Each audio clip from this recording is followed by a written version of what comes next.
श्री स्वामी समर्थ.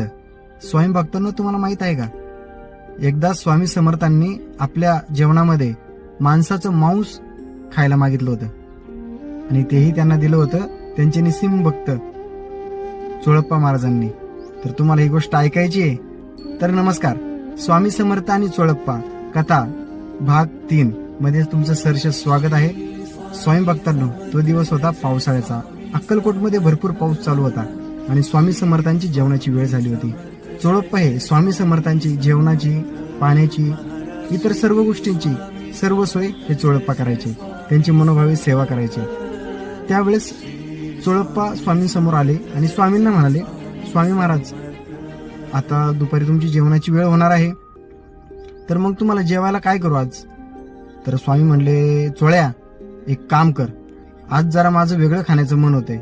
त्यावर चोळप्पा म्हणले ठीक आहे स्वामी, तुम्हाला जे आवडते ते सांगा, मी करतो. मग स्वामी हसले आणि म्हणाले, चोळ्या, मला आज माणसाचं मांस खायची इच्छा झाली. अरे बापरे, चोळप्पा तर हादरून गेले, कारण स्वामींनी पहिल्यांदाच असं काहीतरी विचित्र मागितलं होतं. माणसाचं मांस म्हणजे त्यांना क्षणभर काही सुचलंच नाही.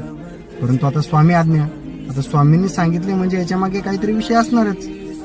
चोळप्पांनी थोडासा विचार केला आणि चोळप्पा मग घराबाहेर पडले. मग गावभर चोळप्पा फिरले. गावभर त्यांना एकही मृत माणूस सापडला नाही की बाबा एखादा माणूस मेला असेल त्याचं थोडंसं मांस काढून आणावं, स्वामींना द्यावं. अरे देवा, मग आता करायचं काय? मग चोळप्पा म्हटले, आता एक काम करू आपण. त्यांना दुसरा काय मार्ग सुचेना. म्हटले, आता एक गोष्ट करू. त्यांनी चाकू घेतला आणि स्वतःच्याच पायाचं मांस कापलं. स्वतःच्याच पायाचं मांस कापलं, कारण आता स्वामी आज्ञेपुढे काहीच करता येत नाही. मग म्हणले ठीक आहे आता. मग त्यांनी ते स्वतःच मांस कापलं. तसेच रक्तबंबाळलेल्या अवस्थेत थरथर कापत स्वामींसमोर गेले आणि म्हणले, स्वामी राया, हे पहा, मला गावामध्ये कुठं काय मांस भेटलं नाही बाबा, पण आता मी हे माझ्या स्वतःच मांस तुम्हाला अर्पण करतो. त्यावर स्वामी हसले.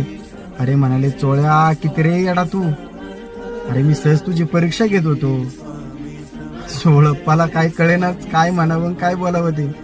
अरे चोळ्या, मी हेच पाहत होतो तुझी माझ्यावरची भक्ती किती खरी आहे आणि आज तू ते दाखवून दिलंस की तू माझा खरा भक्त आहेस. स्वामींनी त्यांच्या पायावरतून हात फिरवला आणि आपली कृपादृष्टी त्यांच्या पायावरती टाकली आणि पाहतात तर काय, तिथे कुठल्याही प्रकारची जखम नव्हती का तिची खुणही नव्हती.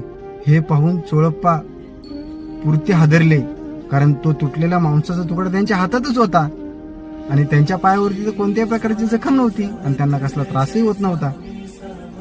तेव्हा चोळप्पा म्हणाले, स्वामी, तुम्ही खरंच खूप थोर आहात.